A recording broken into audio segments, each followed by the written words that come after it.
The new LinkedIn Hiring Pro can't undo your last hire. The human postponer.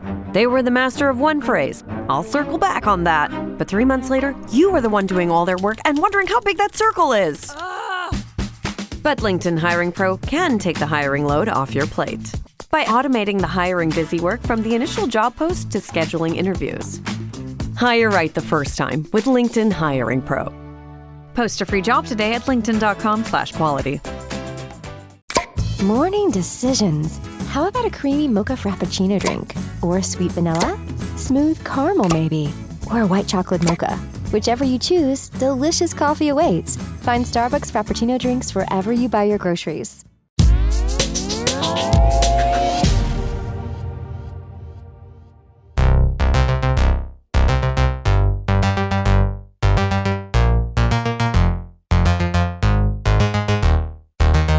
Welcome to Fintech Insider Insights. I'm Kate Moody, Customer Strategy Director at 11FS. Small and medium businesses have never had more software available to them. Yet for many businesses, running a business still involves too much manual work. Expenses sit in one system, accounting in another, payments somewhere else, leaving business owners switching between tools rather than focusing on growing their business. For years, software providers tried to solve this through integrations and bolt-on services, but increasingly, businesses expect experiences that feel connected, intuitive, and native. On this week's episode of Fintech Insider, in partnership with Sage, we're exploring why running a business still feels harder than it should and how embedded experiences are changing that. To help us unpack it, I'm joined by a great panel of guests. First, we welcome Gordon Stuart, SVP of Embedded Services at Sage. Gordon, big welcome to the show. Always nice to welcome new people.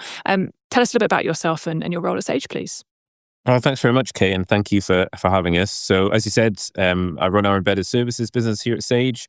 So that's where we put our leading accounting, payroll, and HR technology inside other people's platforms to be able to support small and medium businesses where they operate. I've been with Sage for just under 9 years in various product leadership roles, and formerly at Hewlett Packard as well. But great to be joined by you and the rest of the panel today. Awesome. Well, yeah, thank you for taking the time. Also joining us, we have Emma Campbell, Chief Banking Officer at One.io. Emma, also big welcome to you. Would you mind telling our listeners a bit more about yourself and what you do at One.io, please? Of course. Thank you for having me as well, Kate. I'm very excited about this. Love the topic.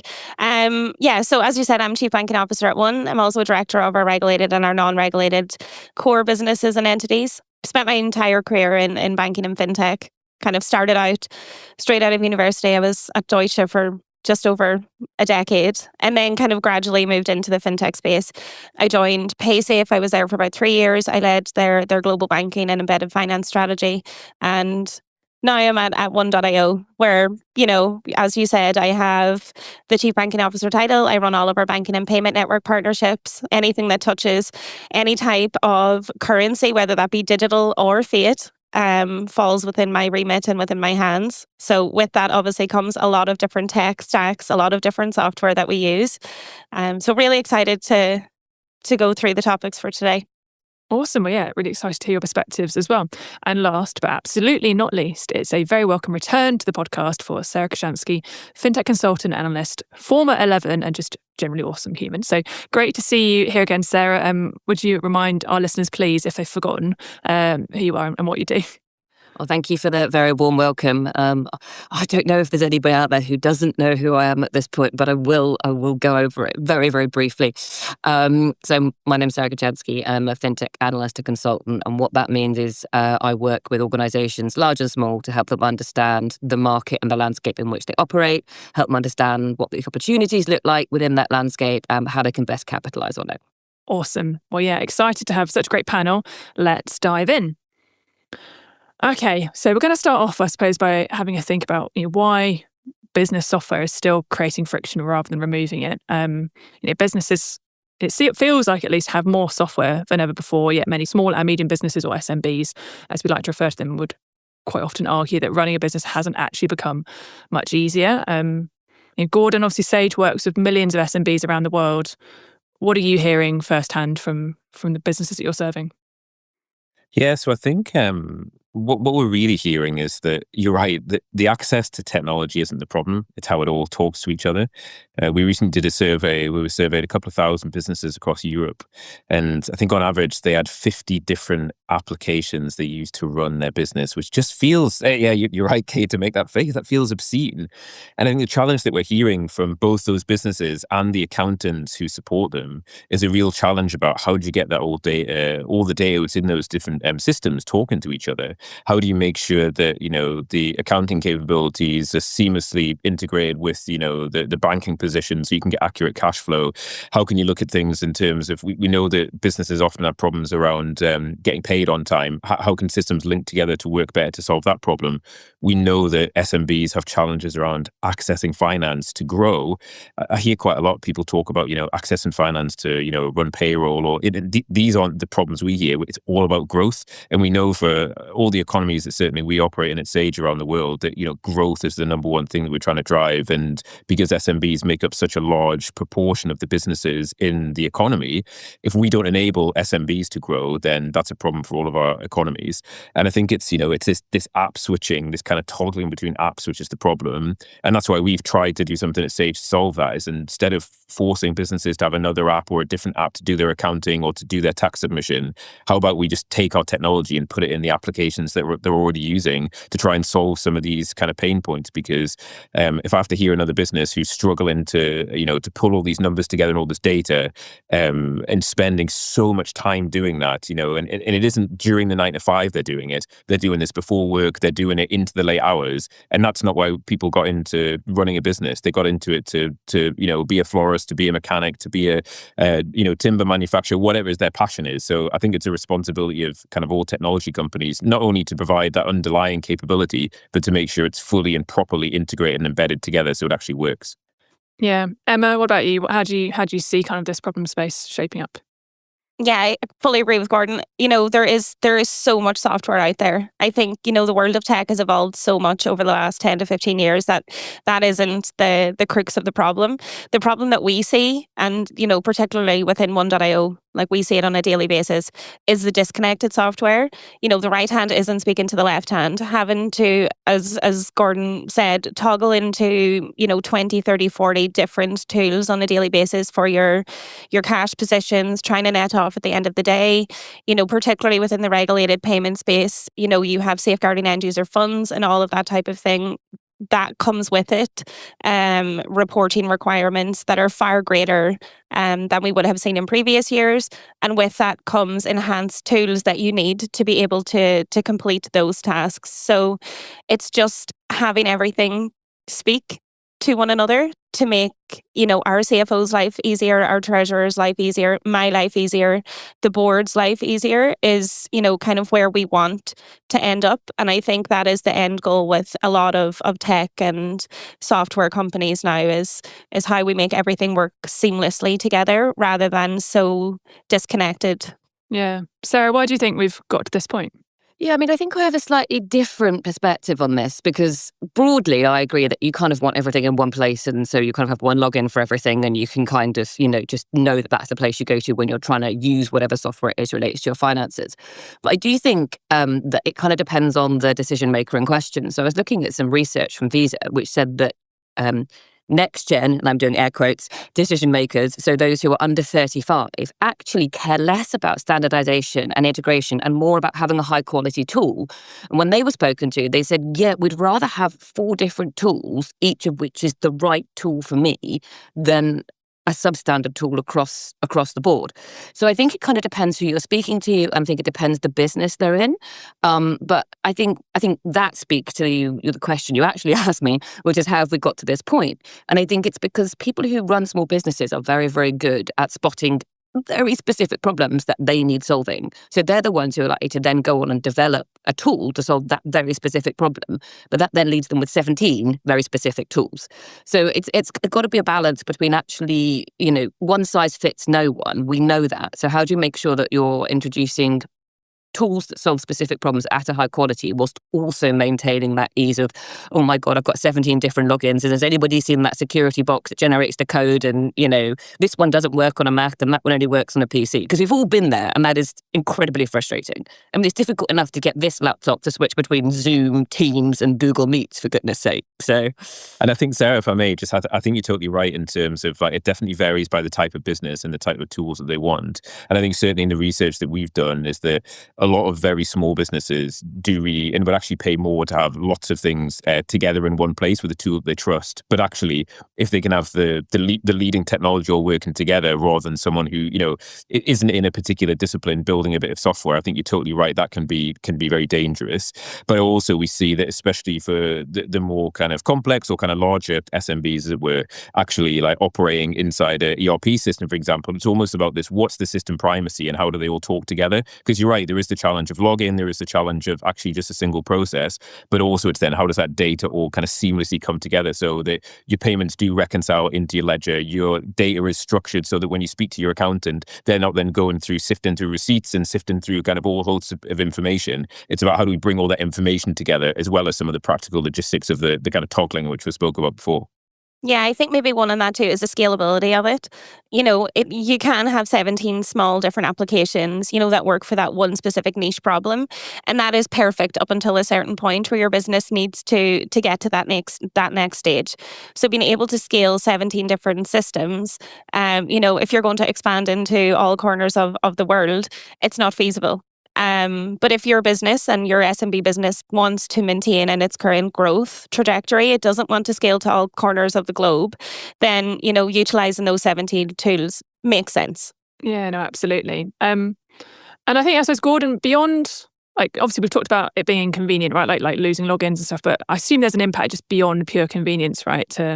What impact does having this disconnected system, these disconnected workflows have on business beyond just convenience, do you think? Yeah, so I think it is the time sap. I think one thing which is a huge thing, which I think goes beyond convenience. It's genuinely the time it takes to move data between different systems if you don't have them integrated. I think also one of the things that I kind of personally worry about when you speak to SMBs is that the burden of the bill that comes for all these tools as well. And if you look at also what's now happening with the emergence of the hyperscalers and LLMs and all these different AI interfaces, which can do amazing things with data, pulling them together. The thing that I'm not really seeing about how that helps SMBs is actually it's another subscription you've got to pay for. So if you've already got 58 applications or 17 applications, whatever the number is, and you're paying for them all, suddenly then to have another payment you're making on top of that just to have something which pulls it all together, which we know also still isn't classified as being accurate, which when you're in accounting or payments, like 99% right is still wrong. I think there's something here which is actually how do SMBs benefit from economies of scale of this, about having the right tools that actually still perform the job, but they're not having to continually pay more and more because like economies that we live in, the price of everything is going up, not only from the cost of goods, the cost of services, but actually some of the national insurance here in the UK that's changed fairly recently. These are all pressures on business, and wouldn't be great if actually not only the technology worked, but we'd ease some of that financial pressure on businesses again, so they can go and invest and they can go and grow. I think there's a huge piece which is really important there for us to think about.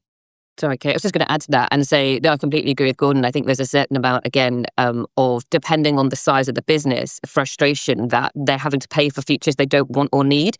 So, I don't want half of that. I just want this half, but I can't do that. So how do you make it so that I've got this platform that I can have, select the features that are relevant to me? Because, when you're big enough, yeah, maybe you might need them all. But I think at that smaller end as well, I certainly see a lot of frustration from people who, if you're doing everything on your own, if you're a freelancer, if you're like me, then you just manage it, right? You don't need Xero. Like you can manage it. You don't need Sage. You can just do the bits and pieces. When you get to sort of 50 to 100 people, yes, you need something a bit more complicated. But do you really need the products that are then built for like 1,000 people? And I think what we're starting to see is people understanding that and making platforms that where everything is in one place, but you can toggle on and toggle off the features you need, which especially to Gordon's point, if some of these features and functionalities are using tokens and you don't know what your token bill is going to be by the time you finish using that feature, that's hugely stressful for a small business.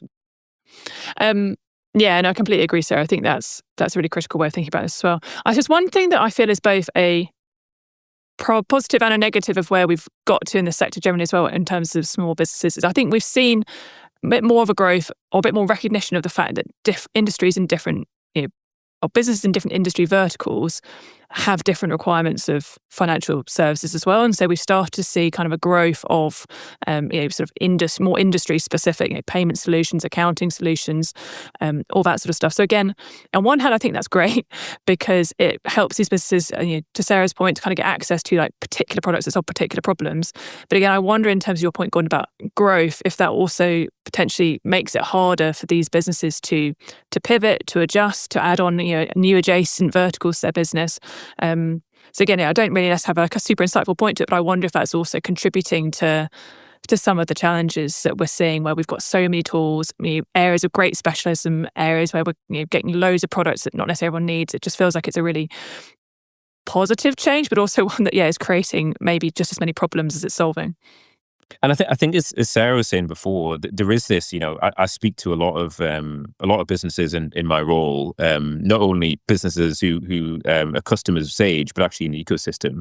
And what we found is a lot of businesses start because there was a problem that needed to be solved, and someone hadn't solved it for them. So I spoke to a hospitality vertical SaaS business a couple of months ago, based out in Spain. This guy, his parents ran a hotel in Switzerland, and he kind of came in to help them kind of one summer and realized they were still doing everything on pen and paper. And he went to, he hit the Google search and go to look for, okay, what software can I help my mum and dad run the hotel? And he didn't see anything that actually met their needs. So he just went and built it because he was a computer science grad. And all of a sudden then his parents then started to tell other hoteliers about this software. And all of a sudden he's kind of got this business. So I think a lot of it is born out of genuine opportunity and kind of challenges or kind of gaps in the market. But then it's like, okay, but then as he starts to expand that solution, well, if he wants to bring payments in, is he going to bring payment? Is he going to build a payments business? Like that, I wouldn't advise that. You know what I mean? There's so many specialists in the markets, and it's like, well, how would you bring that together?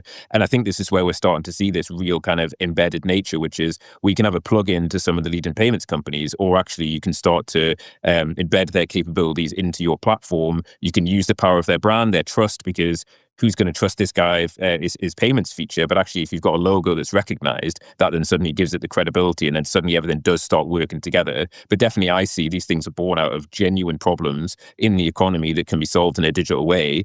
But obviously, the end game isn't necessarily always thought through when someone's having that kind of light bulb moment, which is, okay, well, I need to build some software to help my mum and dad run their hotel, and then suddenly it's a business a couple of years later, I think maybe on Kate, of what you said, consumer choice is far greater today than it ever has been.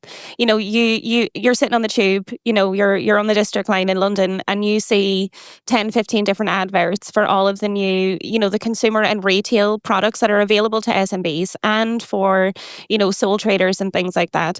But choice is very overwhelming. And to try and make the best choice for you, your staff, your employees, and your business is really difficult to do. And unless you have, the knowledge and the know-how within the industry, picking a provider, again, back to Gordon's point, the cost of integrating with multiple providers when you're at a very small startup stage or, at the beginning of your growth, you do not know who to go to. Everybody looks like they offer the same thing on paper, but it's only when you get into the onboarding, the integration, you can see the differences. And at that point, you can be a little too far down the road. You may have already invested time, money. So it's very important that consumers and, SMBs are aware of the different types of features of solutions that are in the market today. But yeah, consumer choice is vast now in comparison to 20 years ago.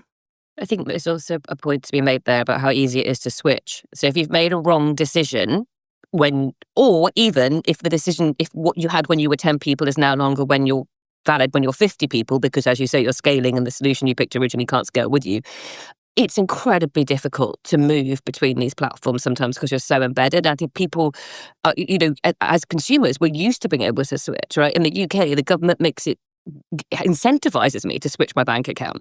So if I then, as a small business who's got that mentality, because obviously people who own and run small businesses and work in small businesses are also consumers, I think there's this sort of lag sometimes with the platforms and kind of the unfairness people feel when they're kind of locked in. And I think that kind of is built into this kind of, yeah, as I say, it's like, I think it's the fact that your consumer mindset carries through to your business mindset. So it's like, well, if I can do this in my personal life, why can't I do this in my professional life? And that can cause frustration. And, we've just seen some of the big telco companies in the UK fined millions for not letting people leave. So I think obviously you don't want your customers to leave, so you have to make them happy so they don't leave. But the question is there about kind of how do you cope with that mentality coming from your customers? I was just going to say, when it comes, if you do want to switch, I think a lot of the high street banks for, businesses are, here's 50 quid for a referral for you and your other, business SMB friends, or maybe 100 quid, I'm not too sure now. But you kind of do forget that you also have to update all of your invoicing. You have to update all of your billing systems. You have to pre-notify your client base. You have to let, everybody in your ecosystem know that you have changed provider. And that alone is very time consuming. And again, for a smaller company, that will take up a lot of resourcing on their side that they may want to put into something else. And that's a great opportunity for a platform to help with that service, right? To build that into your service. It's like, we will help you switch. We will help you manage some of that journey because we know it's painful. Absolutely. Yeah. I think the other thing I've seen when I've been interviewing like small businesses or like people working in small businesses and past projects with 11FS is that sometimes, maybe intentionally or unintentionally as well, like people realize that the fact that they are, if you think about like maybe an accounts payable function or a sort of finance team for a sort of small business, sometimes those individuals realize that the fact that they are the only person that can connect all these things together, like, is the way that they are creating value for the business. So I completely agree. There's lots of like practical barriers to switching to the software that you need as well, but there can also sometimes be human and cultural barriers as well, where you've got one person that's like, not power hungry, that's the wrong word, but that's their kind of role every day, is kind of stitching all these things together and helping the business to keep ticking over. So yeah, I think there's so many dynamics to this. I'm keen to come back, obviously, like pretty much every single episode of Fintech Insider, whether that's news or insights now, we spend a lot of time talking about AI, but it's obviously hard to avoid it because it's such an enormous influence on all the change that we're seeing in this space. Gordon, obviously, I'm sure you guys at Sage are investing heavily in AI. How is that do you think that's going to make a big difference in this space? Is that going to kind of correct some of these issues that we've seen? Yeah, so I think, so we've been investing in AI and machine learning for, well, as long as I've been at the business, which is actually 9 years. And I think we probably didn't do a very good job of talking about it before the hype. But there are certain parts of certainly the accounting and financial management workflows that massively benefit from the kind of big data machine learning, which you can do in terms of categorization of transactions, in terms of anomaly detection. Obviously, more recently, we've kind of deployed a kind of generative and chat AI like interface within our products to be able to help SMBs kind of access the information which is sitting in the platform. But I think the risk is really the difference between, and this comes back to Emma's point from earlier, the difference between the kind of consumer use cases of conversational AI and actually what can happen within a business. Because I think as vast majority of people have now experimented with some form of AI, kind of choose your brand that you talk to. And it's hugely caveated. Often the information which is resurfaced might not be accurate. You might need to double check it. But when you get into a financial system, as I said before, that's not good enough. Like if you get your numbers wrong, then you can get into a lot of trouble. And ultimately the business owner is the CFO is the one who's kind of liable at the end of the day. So we've been really, really clear on how we wanted to use our technology, which is actually trained on our data, trained on the kind of models that we have, very specific to our domain in accounting and HR and payroll, so that it isn't generic information. It's actually being surfaced on kind of real data and customer data to help kind of build those insights. But I think it's something that we need to be really careful with. And there's a huge kind of trust element that becomes extremely important because, as the old saying goes, kind of trust is built over a very long time, but can be lost in an instant. And I think this is the most important thing: is trusted AI will become the real currency, not just because AI is everywhere now. The interfaces that you've got, like I said, there's probably not many people who've got access to a computer or a smartphone who haven't, experienced it in some way. We saw Google's recent announcement that they're changing search from kind of, historical search to search through Gemini. Like, the world has already changed, and it's really about, how do you use that technology in a safe and trusted way, and actually which is something adding true value. Because again, I've seen an awful lot of examples of AI accountants, AI agents for accounting And actually, when you get to the detail of it, it's not really making any difference. And it might be sucking data from lots of different places, but still isn't giving the right accurate information, which an in-house accountant or bookkeeper would use, or actually help solve some of the problems, like actually, how do you pay your tax bill? How do you put money aside to make sure you can pay your tax bill? Real problems for businesses that they're seeing, Yeah, no, absolutely. Okay, well, I'm fairly confident in this half we've explored why disconnected software continues to create friction for SMBs. In the second half, I'm sure we'll be talking about AI a lot more, as we'll be looking at what replaces that model and why native embedded experiences could reshape how businesses interact with financial services. It's all coming up after this quick break. If you've ever blasted synth beats from your boombox or burned CDs for your besties, this one's for you. As people get older, much like their music tastes, their health needs change. AG1 is the simple daily health drink designed to deliver over 75 essential daily nutrients and pre- and probiotics to support energy, digestion, and mood, so you can make the most out of every decade and dance break. Learn more at drinkag1.com. Welcome back to Fintech Insider, where we're exploring why running a business still feels harder than it should and how native embedded experiences could help remove that friction. Okay, so we spent a lot of time, rightly, in the first half of the show talking about the problems, some of the issues that still haven't been resolved. Maybe let's switch more into sort of optimistic mode for the second half. Gordon, what do you think the solution is? So I think the solution is to bring as many of these tools properly together in a fully embedded experience. So not through just generic API endpoint connections, not through kind of, 6 to kind of times a day syncs, as in real-time data actually sitting together. And it's part of the business model that we've launched at Sage and that I'm leading for the business, which is, how do we take our technology and put it into the platforms that SMBs are using day in, day out, and actually where they want to do some of their accounting processes, and also feed that back into the accountant, which is such a critical role still for SMB advice and support. So we're really kind of, in a way, putting our ego aside and actually just taking our technology and putting it where businesses kind of truly need it. And we've seen this huge convergence between banking and accounting and payments, and so many of these companies who set up in one domain kind of stretching into others, and that comes from the demand and insights that they get from SMBs. So we're just really trying to meet customers where they are, and if they want to live out of their accounting system, if they've got a finance director or CFO, we can provide that capability. But equally, we don't want to force them into a tool that they don't need, which I think is the point that was made earlier. Actually, let's just go and meet them with our technology in the places that they see. And this isn't a new idea. Actually, at Sage, we've been doing this for about 5 years, but it's only really been in the last 12 months that there seems to have been real demand for customers who really want to see these capabilities in those different platforms.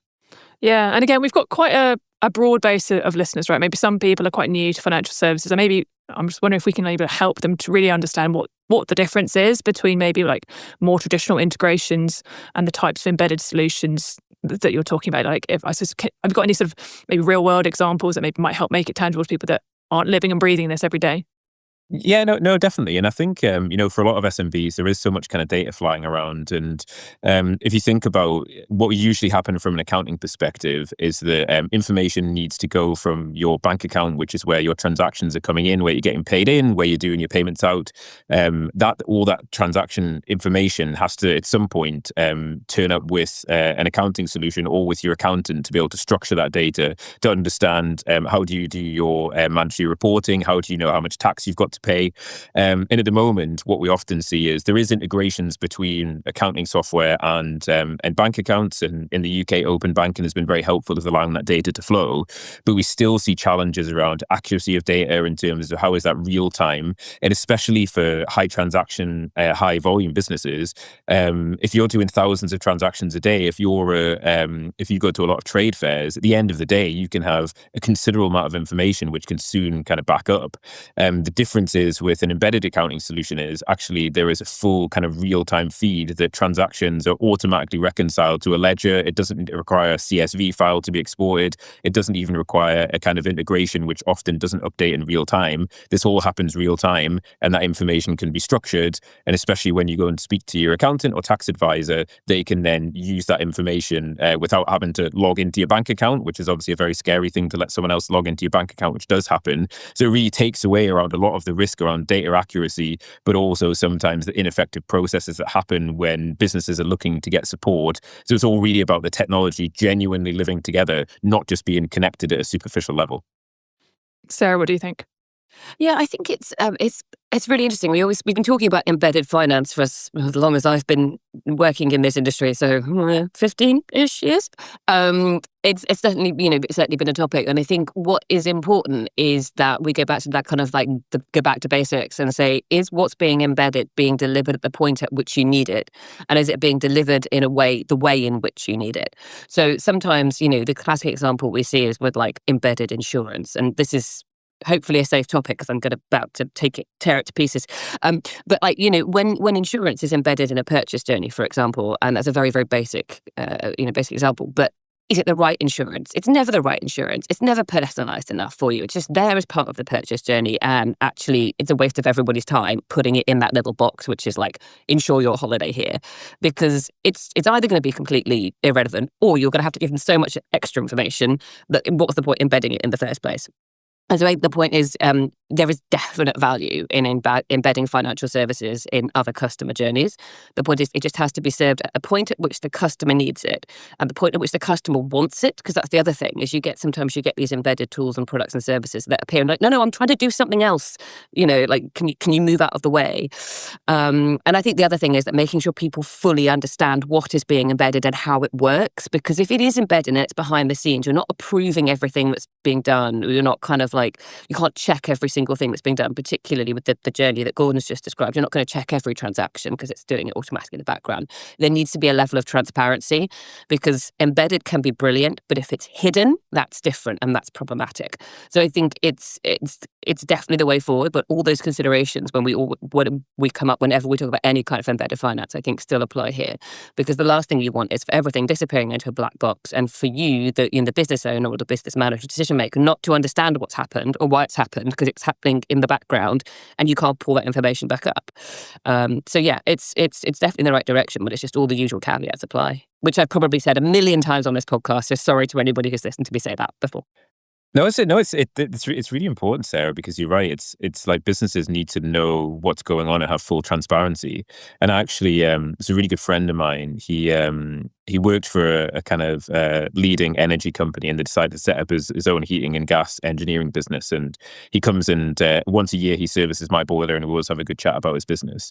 And what I actually found speaking to him is he's not a Sage customer. He's a customer of one of our competitors here in the UK, but he's actually never logged into that tool. Because actually at the end of the year, all that happens is he has a conversation with his accountant, the accountant does it for him. And actually he doesn't feel like he's in the loop. He doesn't even know what's going on for a disconnected tool, let alone a connected tool. But what we've really seen, especially, with everything that's going on in the UK with making tax digital and the requirement to do quarterly tax filing, which we know is a huge burden on businesses. Actually, to your point, it's rather than this just being a kind of once a year affair to go and file your taxes, which often a lot of people leave right until the last minute, understandably, because there's other, immediate pressures on their business. Now the businesses are going to have to file 4 times a year. Suddenly the tax process is probably going to feel all the time in real time. And actually being able to categorize transactions for a quarter and to do that in a tool, which you're already living in kind of day to day, where you might be making your payments from, where it might be making your payroll from. It's about how do we kind of make that easier. And what we've seen from an adoption perspective, because you're right, Sarah, this has been a topic for a long time, and it's actually there's been some good use cases, but actually broadly it's is it really being effective? What we've seen with especially the MTD legislation really seems to have been a catalyst, that now there's tens of thousands of businesses already are starting to use these embedded capabilities, and we've seen a lot of the big banks either sign up to work with Sage or to work with other providers to make sure this all sits together. I can't think of a major bank and brand that hasn't brought accounting and kind of banking together, and I think a lot of that's been driven by the legislation, because now it is a real problem, and it's very transparent that having to do quarterly tax filing, you have to be on top of it all the time now, which we know is a burden that we can take away with technology. Anything that makes dealing with HMRC better. Anything at all. Anybody got any ideas as an independent over here, as somebody who's had, last week I had 2 3-hour phone calls with HMRC and spoke to 6 people and they still couldn't explain what had happened. So anybody who can make that better, I'm wholly on board with. I keep saying to people, just move country, but the same problems are in every other country that you look at. So Yeah. Yeah. Sit Sorry, tight. Kate. I was Sorry, going Kate, to you're make a sensible point. Well, no, I was going to probably make some inappropriate joke about us all moving to a tax haven, but again, that's probably not a realistic option for the millions of small businesses. Yeah, I mean, Emma, keen to bring you in on this one as well. Like, I mean, it's quite easy to talk about what we want these solutions to be and how we want them to work, but underneath the surface, I'm sure there's probably a lot of work that needs to be done to make some of these aspirations feasible. Like, from your perspective, what needs to happen sort of beneath the hood to try and enable some of these outcomes we're talking about? Yeah, I always say, it's like piecing jigsaw pieces together with chewing gum. It's chaotic. It always has been. I don't think anywhere that I've ever worked has had a seamless back end solution for a seamless consumer experience on the front end. At One, we do have embedded payments. We offer embedded banking solutions. We issue IBANs and accounts to our clients. They see it all through one seamless platform log on. They see their balances updated across the accounts that they hold. They can have them in 3 currencies should they wish. They can issue and send, FX requests off that one platform. They can download their statements. It's basically, a full suite of TMS solutions for CFOs and, the treasurers within those companies. But to bring that somewhat seamless, I know nothing is ever perfect, to bring that somewhat seamless experience to the client, it takes a lot of chaotic, days, nights, weekends to build a back end that is capable of supporting the front end. I think, you mentioned earlier, Gordon, it's no longer about just integrating, API endpoints from one provider. In our case, there's never a solution where there's one banking provider that will suit me and suit all of my needs for my customer base. So I, may need to integrate up to 20 plus providers across, card acquirers, across your traditional tier 1 banking, across lenders. We support both the digital asset and the fiat side of the house. So I also have to take into consideration stablecoin native, payments, crypto coins, all of that type of thing. And finding a back end that looks good is a serious challenge. And I think that is probably the one thing that keeps my CTO up at night, every night. You are just trying to make things as clean as you possibly can. And being a regulated business, the back end is under scrutiny all of the time. The regulators want to see the tech that you're using. They want to see who your suppliers are for your payment facilitation and things like that. And you have to get it right. I think, as I said earlier, with the choice that's now available to consumers, and I put the SMBs into that bucket, there is no room for slippage. It's kind of a race to the bottom when it comes to specific types of consumers and specific types of business selecting a provider. And you need to make it look as seamless as possible on the front end, even though it is utterly chaotic in the background. And I don't honestly think that is going to change anytime soon. It is fantastic to have embedded finance solutions when it comes to accounting and comes to, data and things like that, because it does make our CFO's job a little bit easier. He knows where the liquidity is at all times. We're able to do our regulatory reconciliation on time. But again, you're still feeding data into more systems. And we will always need to do that. I think it's just how each business can make it as efficient as possible for them. Yeah, no, it's definitely super complicated. I mean, Sarah, obviously we've been talking about the benefits in terms of improving customer experience, improving outcomes for small businesses. But if people in this space can correct some of those issues that Emma identified, do you think that becomes sort of a competitive advantage for these platforms as well? Like, is that going to help if they can fix kind of some of these back end issues and connect this data in a more seamless way? Like, is that going to give them an advantage?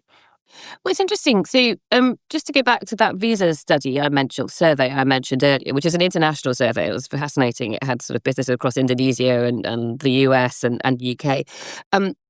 They had a proportion of people who didn't want all their data in one place. They didn't want to have a kind of like seat because they actually wanted to keep control of it themselves. So I think, again, it depends on the business and the business's requirements. Generally speaking, yes, having all your financial data in one place so you can get a complete financial picture is brilliant and very, very helpful, particularly if you're trying to present it to an accountant. But I think, again, it comes back to that kind of very, very specific problems you're trying to solve. And I think both the people embedding the services and the platforms need to know their audience and need to know their customers so that they can make sure that they are providing the products and services that their particular customer base wants. So again, to repeat myself, one size fits nobody. But yes, if you can make a really tidy backend that really suits your customer base, then that's going to be super helpful for them. But don't try and do everything for everybody, because that's never going to work. And everybody's got, individual problems, specific problems. But it's got to be kind of, you've got to know who you're targeting. And I think exactly to Emma's point, there is so much choice out there. How do you stand out? How do you stand out amongst kind of, your customer base? Or how do you get, you have to be able to sell to them individually rather than just saying, we do X for small businesses. Great. Well, there's we went to this weekend a lawnmower repair shop that employs 30 people. Honestly, it's brilliant. Like, the shop looks like a lawnmower graveyard. There's just bits everywhere. But very actually necessary business, particularly as lawnmowers are getting super high tech. Like, some of these things are Roombas with blades. But anyway, that business is going to have very, very different needs to the AI-powered design agency that's also got 30 people on my street. So I think the point is, what platforms are you embedding your services in, and are those platforms targeting your customer base, and are your products and services suitable for that business as well? If you're dealing with a lawnmower repair shop, you're going to have to work out how to do cash. That's all I'm saying. There's got to be some way that you're going to have to work out how they're depositing cash into their bank account, what that looks like. So. Yeah, no, absolutely. No, I was just going to say this, my neighbour's got a robotic lawnmower I was watering my plants last night and I heard this noise and it was the little lawnmower doing the cutting itself. So it's like, yeah, everything's changing. But I think it's a really important point, which you're both saying there, which I think it really comes down to that trust as well. So it's like, who do consumers and consumer businesses actually trust with this data? And I think there's something that, we've had feedback through surveys that we've done at Sage that actually in with accountants and with certain types of businesses, Sage is a very trusted brand, but also we know that other brands, depending on the industry you're in, there's certain businesses types are going to trust different providers to provide these capabilities. And I think that's really important, Sarah. Is if you don't know your audience, and some people might want to show that their technology is powered by Sage, but others might want to use their own brand as the kind of leading. And I think that becomes extremely important as we were talking about AI earlier as well. It's all around trust in terms of who's providing this capability and what is it actually doing and where is the data going. Yeah, for sure. I think linked to that, it's just a very small point, there is a reputational issue as well. So if you as the platform, whether that's the bank or whatever platform is, choose an embedded provider who messes up, your reputation is damaged as well. So there has to be trust between the provider of the service to the end customer and the person or the business embedding the service. Because once you get those two brands associated, it doesn't matter that you say, oh no, they're just an embedded provider, your brand reputation is damaged as well. And I think longevity in the market, if you're seen to be trustworthy in the market, again, in the small business community, word of mouth goes a long way. And I think if you're known and seen to be trustworthy, then, you will gain traction from a wider consumer base. I think if you're known to be less trustworthy, then, that kind of speaks for itself. But it is a huge piece of selecting any type of provider is down to trust. Okay, I feel like we could, understandably, talk about this topic all day, but sadly we're coming towards the end of the show. So just to wrap up, I suppose, Gordon, if we fast forward 5 years, where do you want us to be? What do you want business software to look like in 5 years' time?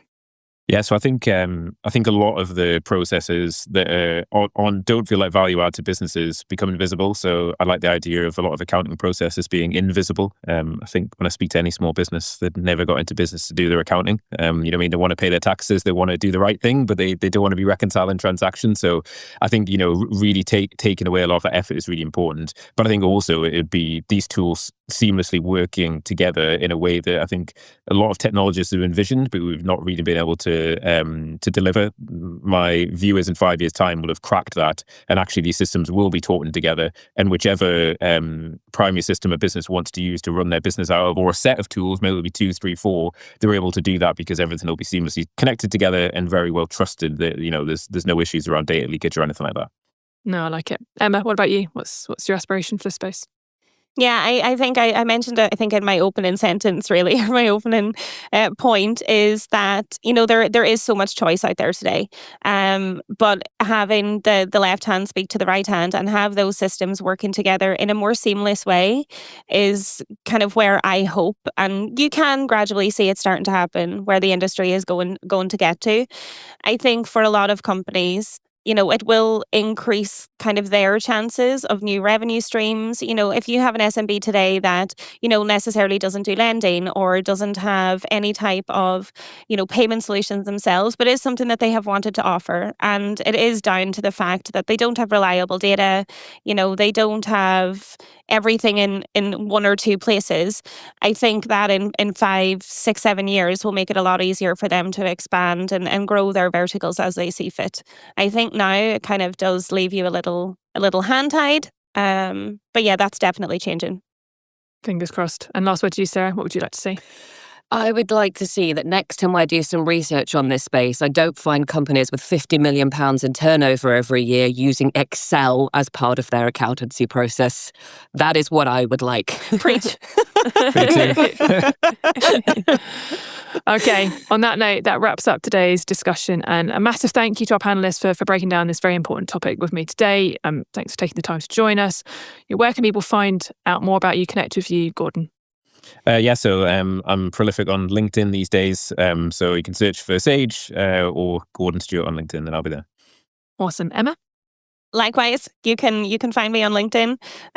You can also head over to our website, which is 1.io, either Connect or Fusion, which covers both fiat and digital assets. Thank you. Awesome. Check it out. And Sarah, what about you? Yes, I did rather big-headedly say that everybody listening to this podcast knows who I am. That is not necessarily the case. If you don't know who I am, please do feel free to head over to LinkedIn and find out a bit more about me. Or just listen back to, how many episodes did we say I'd done? 300 and something of this podcast. You'll find me there. A couple, yeah. You can also find me on LinkedIn, Kate Moody, or you can drop me an email, kate@lenfest.com. Thanks for listening. If you like what you've heard, follow our podcast and don't forget to leave us a review. It helps us to make the show better and helps others to find it too. As always, if you want to join the conversation, find us on social media. Just search for 11FS or Fintech Insider or email podcasts@11FS.com. Thanks very much. Goodbye. Hi, Ryan Reynolds here for Mint Mobile. Are you looking for a beach read this summer? May I suggest your big wireless bill? It's got suspense, mystery, a slightly flat emotional arc, and a shocking twist where you realize you've been overpaying the entire time. Fortunately, though, Mint's story is better. Every plan, $15 a month, even unlimited. That's it. Happy ending. Zero tears. Give it a try at mintmobile.com/switch. Upfront payment of $45 for 3 months, $90 for 6 months, or $180 for 12-month plan required. $15 per month equivalent. Taxes and fees extra. Initial plan term only. Greater than 50 gigabytes may slow when network is busy. See terms.